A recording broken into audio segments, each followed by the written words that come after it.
Jacques Plante, Ken Dryden, Patrick Roy. They're the greatest netminders ever to occupy the Canadiens' crease. Their numbers hang high in the Bell Centre rafters, and their exploits are never far from our recollection.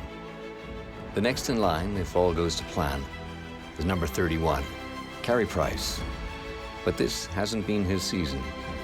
6 different masked men have donned the St. Flanell this year and occupied the most perilous and lonely position in hockey, goaltender for the Montreal Canadiens.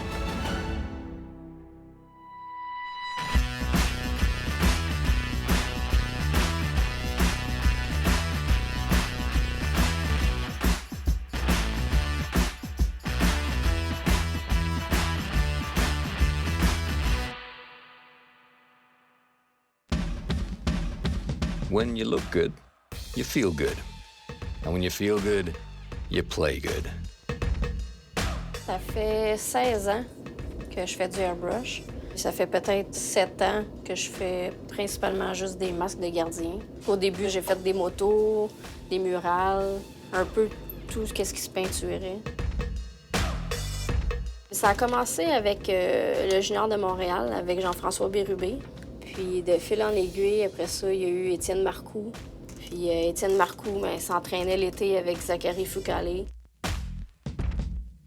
Pour le projet de Zach, j'ai fait un croquis à la main. L'idée a évolué en cours de route, là. Puis après ça, on est arrivé avec 2 différentes versions du croquis. Zach avait beaucoup aimé la glace qu'il y avait avec son masque des Ice Caps. Pour ce masque-ci, il voulait pas trop que ça soit évident. Canadien de Montréal, il voulait que ce soit les couleurs et tout ça, mais qu'il puisse autant l'utiliser avec le Ice Caps qu'avec le Canadien. Fait que si j'ai fait le Foucalé, mais un peu plus comme un chandail, vraiment brodé. Je voulais que le logo soit tout comme de la broderie. Puis les lettres aussi du Foucalé sont comme sur les chandails, là. On voit vraiment la couture là, de chaque lettre. Puis en gros, c'est vraiment le gros CH du logo. Le H est en glace, puis le reste, c'est les bandes bleues, c'est comme un autre H ici. De proche, là, on va pouvoir voir les autres logos. Fait qu'il y a plusieurs couches de détails. Le fond ici fait un petit peu référence là, au trou du chandail de hockey. Une fois que le croquis est fait, approuvé par le gardien, avec ce logiciel-là, c'est lui qui va me permettre là, de faire des stencils. J'utilise ça beaucoup quand j'ai de l'écriture, des logos. Le reste, quand c'est des portraits, ça va un peu plus à main levée. Une fois que tout mon stencil est fait, je découpe mes pièces avec la découpeuse à vinyle. Ça, c'est pour un autre projet, mais il y a une croix de découper dans ce morceau-là. Puis ça va être la croix qui va être utilisée pour faire une partie de la backplate là, de ce masque-là. J'ai Jacques Plante que je me suis découpé dans un stencil. Lui, je l'ai tout découpé à l'exacto. Là, je vais la poser sur le masque à Zach. Je me fais tout le temps où sont les yeux, la bouche, puis le nez, pour être certain qu'il n'arrive jamais dans les trous ou proche des straps du masque. L'airbrush, ça fait pas des lignes franches, des lignes droites. Il y a tout le temps du surplus de peinture qui revole un peu partout. Donc, avec le vinyle, ça nous permet vraiment de venir faire des lignes droites. Là, je vais venir mettre mes stencils de l'extérieur de mes formes pour pouvoir venir travailler l'intérieur de ma bannière puis de mon Jacques Plante. Voir le résultat fini à la télévision puis porté par un professionnel, c'est sûr que ça donne une belle visibilité puis une grande fierté aussi. Dans une année, je peux en faire peut-être 80 environ. Ça peut jouer entre 500 et 1500 $ pour un masque. La peinture en tant que telle, ça se fait quand même vite, mais c'est tout ce qu'il y a alentour qui est très long. Ça prend beaucoup de patience. Pour la classique hivernale, pour Toucarask, ça, c'est le fabricant de masques qui m'ont référé parce que quand je fais des portraits, j'avais une bonne précision parce qu'eux voulaient rendre hommage justement aux joueurs des Patriots. Le masque de Ben Scriven, l'échange s'est fait quand même rapidement, puis la classique hivernale s'en venait là, vraiment prochainement. Puis c'était dans le temps des fêtes, fait que comme on était pas trop loin du club de hockey canadien, puis ils nous connaissaient là, par le masque de Zach Foucalé, ils ont fait appel à nos services là, pour avoir quelque chose de vraiment rapide. Là. On a parlé à Pierre Gervais. Il savait qu'on n'avait pas énormément de temps non plus pour le faire, fait que il nous a donné pas mal de carte blanche. Là. On a eu peut-être au total 48 heures Mais le temps d'avoir tous les hockey, mettre le primer sur le masque, le laisser sécher suffisamment pour être prêt à faire la peinture. Puis un coup que tout était beau, mais là, on a eu vraiment 24 heures pour peinturer, éclairer, puis apporter le masque au Centre Bell. Disons que ça a été une courte nuit. Ça, c'est mon masque. Ça m'a pris peut-être 5 ans avant de m'en faire un. C'était tout à mes clients qui passaient en premier. Fait que là, j'ai finalement pris le temps là, de faire mon masque. Puis ça, j'ai mis mon idole dessus, qui est Patrick Roy. Puis j'ai mis quelques bannières. Puis au menton, j'ai mis mon numéro avec un autre logo du Canadien, puis le restant des bannières. Puis les logos aussi là, du Canadien, les anciens logos. Puis ici, une petite inscription, là, Be a Warrior, comme Patrick Roy avait son blocker un moment donné, là. Gardien de but, mon copain aussi gardien de but. Fait que les deux, on s'est rencontrés justement, on jouait un contre l'autre. Puis... c'est comme ça que ça a commencé. J'ai joué, oui, quand j'étais petite, mais dans ma cour arrière. Mes parents faisaient une patinoire. Fait que c'est comme ça que j'ai commencé. Mais j'ai tout le temps été fascinée par l'équipement de gardien de but. Puis il y a un soir, mon cousin était venu chez moi, puis il avait amené son équipement de gardien de but. Fait que les pattes brunes, puis tout le kit. Fait que quand j'ai mis ça, j'ai capoté. Puis depuis ce temps-là, j'ai toujours voulu goaler. Fait que ça a été vraiment... C'est là qui a été le déclic. J'ai suivi un cours, puis j'avais vraiment aimé ça. Puis j'ai vu que j'avais un certain talent aussi. Puis par la suite, à la fin des cours, j'ai décidé de m'équiper puis de commencer à essayer des choses, là, peinturer sur des choses. Au début, c'était des amis qui m'apportaient un wood, qui m'apportaient toutes sortes de choses à peinturer, là. C'est sûr que chaque masque avec des portraits, c'est tout le temps un peu plus stressant parce que, justement, il faut que la personne se ressemble. Fait que c'est vraiment, tu sais, de mettre les ombrages aux bons endroits, les yeux. Il faut que tout soit placé vraiment à la bonne place. Sinon, la personne, elle peut facilement là, plus se ressembler, là. Vraiment, un ligne, une trait, ça peut faire toute la différence dans un portrait, là.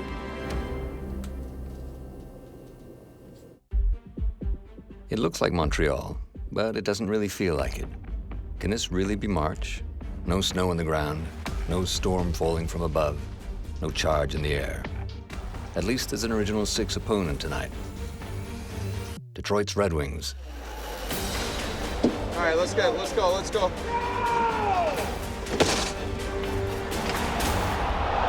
See how much it comes down almost? Sometimes there's nothing you can do because if you pump and you don't have a step to get around, then you just give yourself a worse angle. Yeah. We just had a play right before where it kind of showed how aggressive he was, so he was asking what I kind of saw from a goalie's perspective. Is he always 5-hole? If I pump and move laterally, then it's if I get locked down, do I get 5-hole?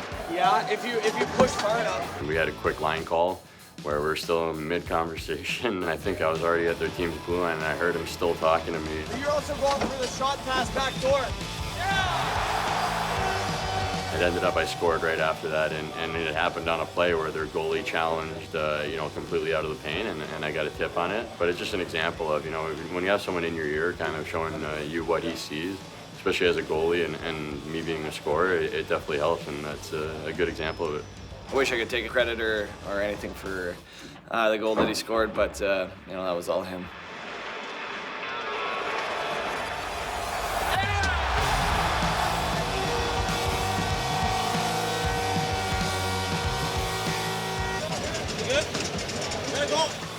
Well, my most important moment was probably in the first period. There was a breakaway by Sheehan. Whenever you make a save earlier in the game, it really just helps you get in the game, get your confidence high, and after that, you kind of relax and settle in the game after you make a save like that.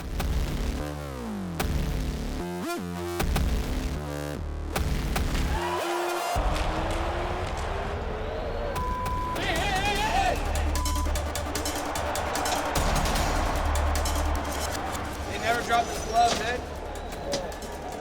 He touched the puck. And the puck on his stick. 5 for interference. Applicator got a 2 for instigating. We're down 4 for 2, then we're down for 3 minutes. We need a guy in the box for the 5.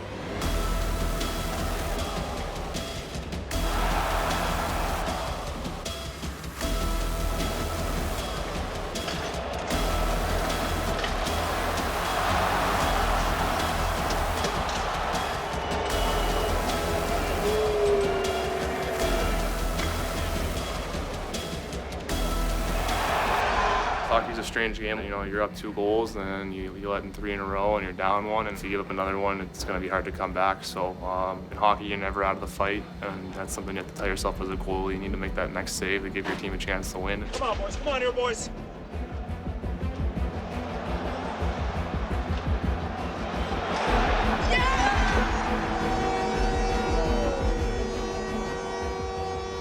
Detroit is challenging for goaltender interference.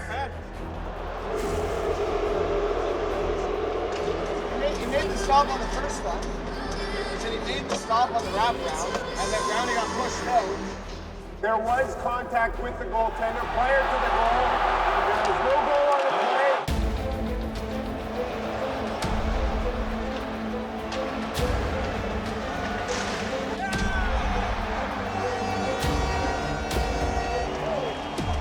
Soft hands, get over.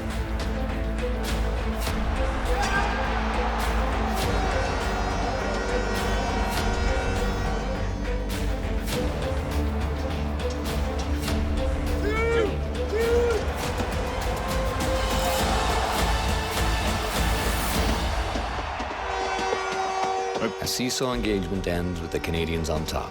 You know, fortunately, we were tied up, and Patch had a huge goal at the end, so never give up, and it was a huge win for us. It was a fun win. Right, no!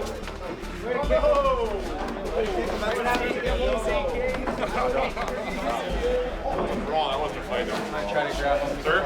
You gotta go. Good job. Go with Emmy.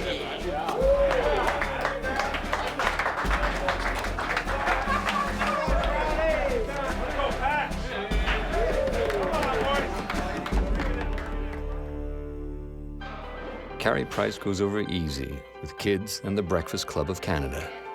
Carey et Angela sont nos ambassadeurs pour les programmes des Premières Nations métisses et Inuits au Canada.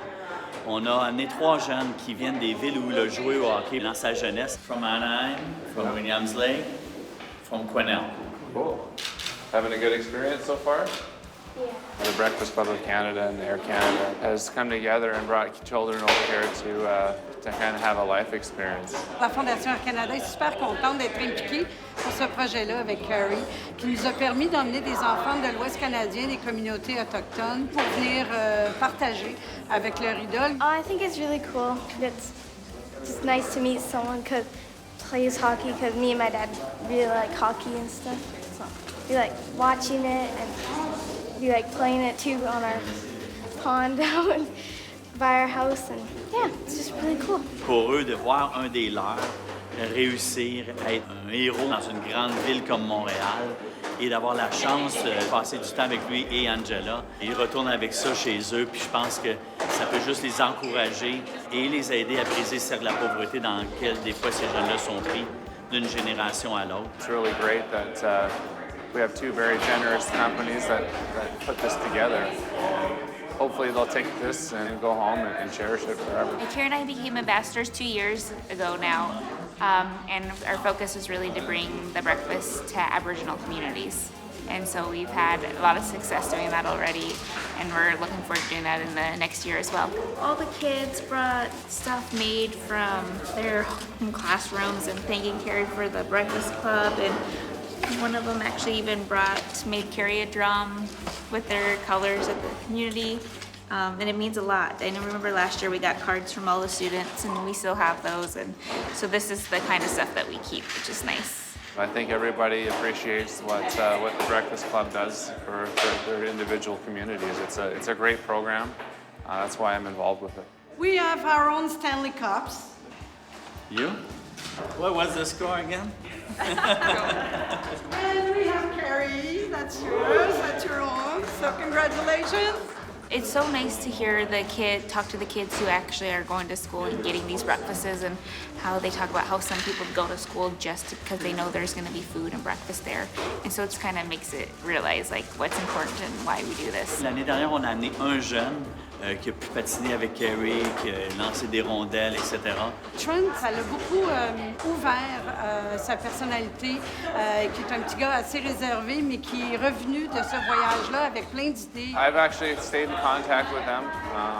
Obviously, I saw them last summer. Still doing great. I think this is something that we'll never forget.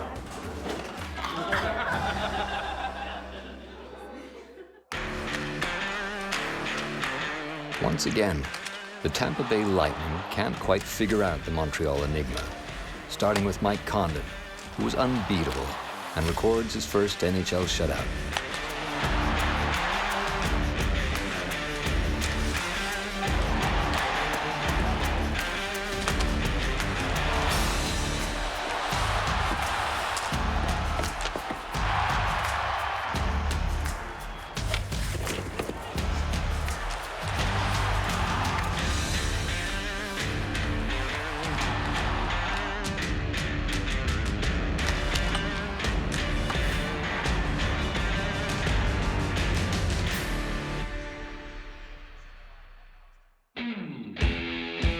Oddly enough, it seems the key to success for a goaltender on the Montreal Canadiens is to never think about it. Pour être un bon gardien de but dans la Ligue nationale, un bon numéro 1 dans la Ligue nationale, c'est la constance. C'est pas facile mentalement.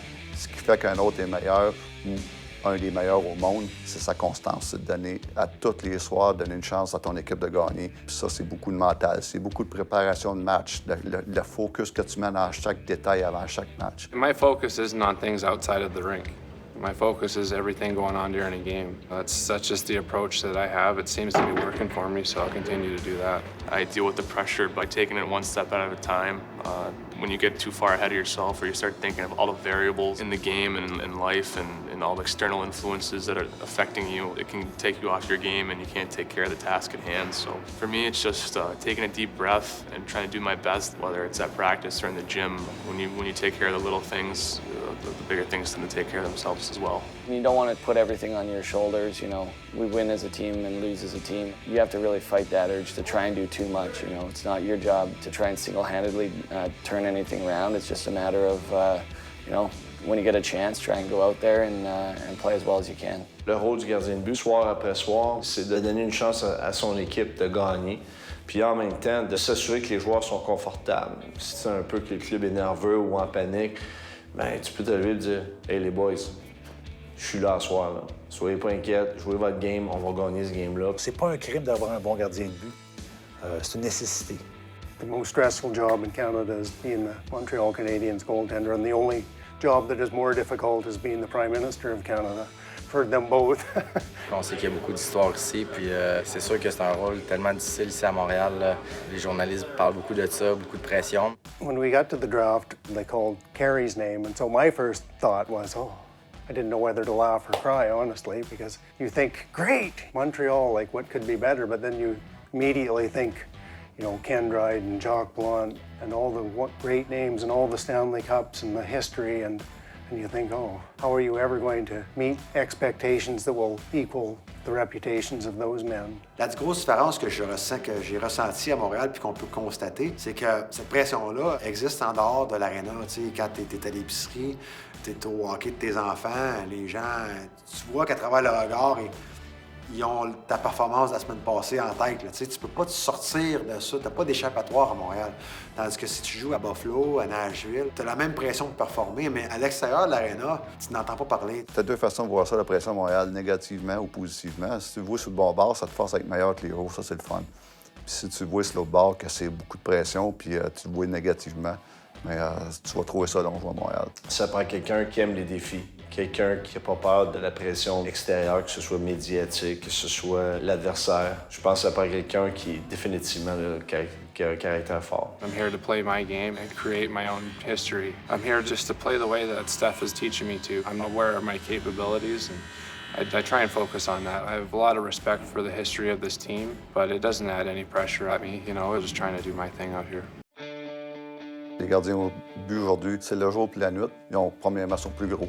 Ils sont des meilleurs athlètes, plus flexibles, plus rapides, plus puissants, plus techniques aussi. Puis on a tout un pattern de préparation de match avec les vidéos. On n'a plus de secret. On connaît l'adversaire très, très, très bien, ce qui n'était pas le cas dans les années 80. Les années 80, c'était plus des gardiens de but, ce qui était, on appelle ça des gardiens de but de réaction. On est moins un petit peu all over the place. Ça, c'était dans le temps. J'ai beaucoup de difficultés avec les derniers cris, tout ça. Là. On est habitués dans nos vieilles affaires. Puis moi, le style que j'ai, c'est pas un style papillon que les gars se laissent frapper par la rondelle. Moi, je challenge, je harponne. C'est pas pareil, mais c'est dangereux. Je conseille pas personne de jouer avec ça. C'est moi qui avais parti les couleurs. J'avais été visiter la compagnie dans le temps, une compagnie qui s'appelait Canadien. Puis quand on a fait le tour de la compagnie, avec les jambières toutes brunes beige, j'avais proposé aux deux personnes qui étaient là de pourquoi commencez pas à faire de la couleur, tout le monde va capoter là-dessus.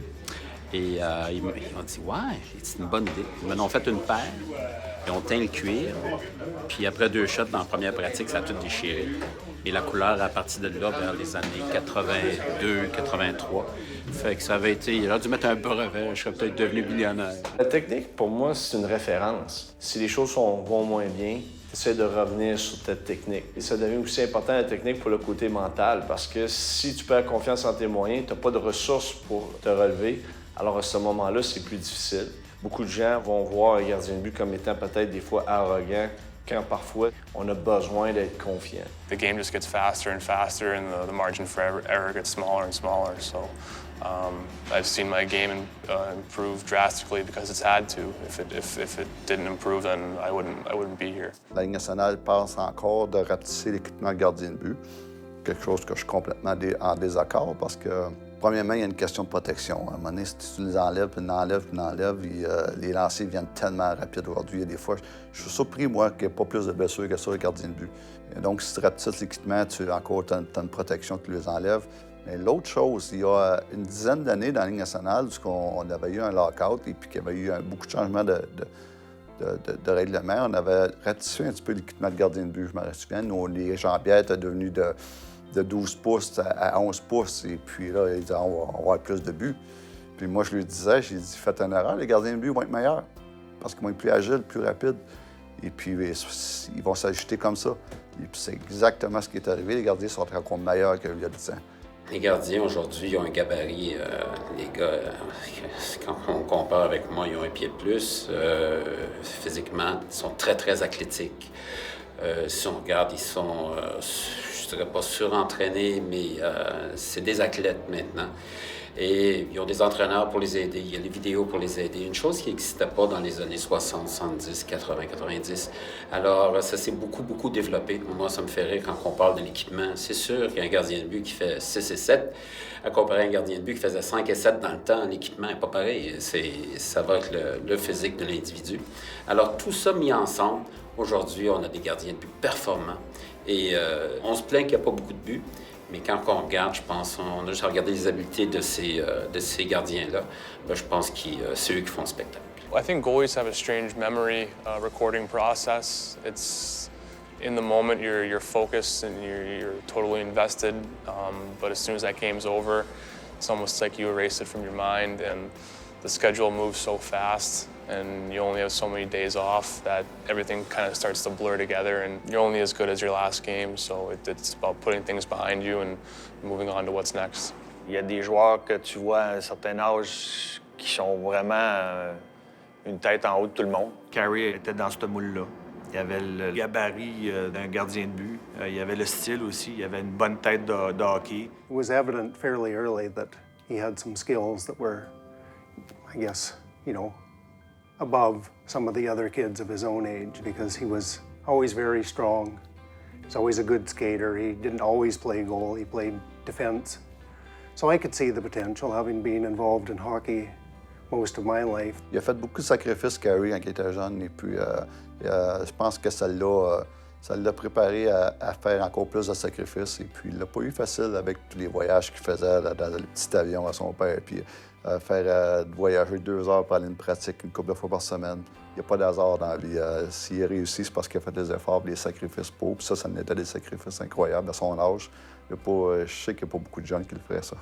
Fact was, he loved to play hockey. And I wanted him to be able to continue to love playing hockey. So I tried to give him the opportunity in any way that I could to pursue that because he was good and he did enjoy playing and enjoyed being on a team and all that. C'est un gars qui connaît la game, c'est un athlète, un très, très, très bon athlète. C'est un gars qui n'est jamais satisfait. C'est un perfectionniste. C'est toutes des valeurs qui me rejoignent aussi. Et puis, on parle de faire un ajustement ou de changer quelque chose. On en jase, on se met d'accord les deux. On y va, puis ça prend pas 2 semaines avant de changer. Il catch ça comme ça, puis il y a une facilité d'apprendre, puis il y a une facilité de s'ajuster que bien d'autres n'ont pas. Jouer pour le Canadien, ça demande un effort de plus, parce que soit les médias ou soit les amateurs de hockey sont exigeants. Mais ça permet d'avoir une motivation, de performer, parce que tu sais que les gens sont derrière toi et qu'ils vont t'appuyer. People are crazy for the game, for the sport, and that's where you want to play, where there's a lot of intensity and a lot of expectations to win, so push you to be better. Il n'y a pas meilleure ville pour garder les buts que Montréal lorsque les choses vont bien. Alors, c'est un défi, puis c'est un privilège que je considérais pour moi. On parle souvent de stats, c'est des choses qui t'aideront pas à arrêter de puck si tu regardes tes stats tous les jours. C'est quelque chose qui va te déranger, qui va te diriger loin de tes objectifs. L'objectif, c'est d'arrêter de puck. Every day you come here, you're working on something to improve. That's what should be your goal. I try and look at things at a different angle, through a different lens, to see if there's a better way of doing things. And I think as I've gotten older, I've gotten better at that, and it's helped me get better as a professional. As a 20-year-old, you come from straight out of junior. You have a lot of lessons to learn, not only in hockey, but growing up. First getting here, you're living on your own for the first time. You have money, a lot of distractions that can lead you down the wrong way if you let it. Il avait une bonne tête de hockey. C'était un gars qui était calme et posé, mais il avait besoin d'expérience et de maturité, comme tous les jeunes qui commencent. Kind of being able to block out the bad energy and always stay in the moment and focus on the positive. To be able to do so often, it's made him the player that he is right now, and it rubs off on us when he's in the lineup, and that's a big reason why we've missed him a lot this year. It's a different feeling for a player having him behind. Je me disais tout le temps, lui un jour j'aimerais ça le coacher. Il a tellement de talent, je pourrais l'amener à un autre niveau, puis j'aimerais ça le coacher. Je pense que le timing de Stéphane arrivé à Montréal, la maturité de Carey, ça a tout fait, comme un terme anglophone, the perfect storm. He definitely brought experience, having won a couple Stanley Cups with the Chicago Blackhawks. And knowing that, you really have to take heed to what he's saying, because, as a guy that hasn't been there yet, it's very valuable to have that information given to you. He's Carey Price. He's the best goaltender in the world, maybe ever. You can't replace that. And like my son said, I thought it was a great line.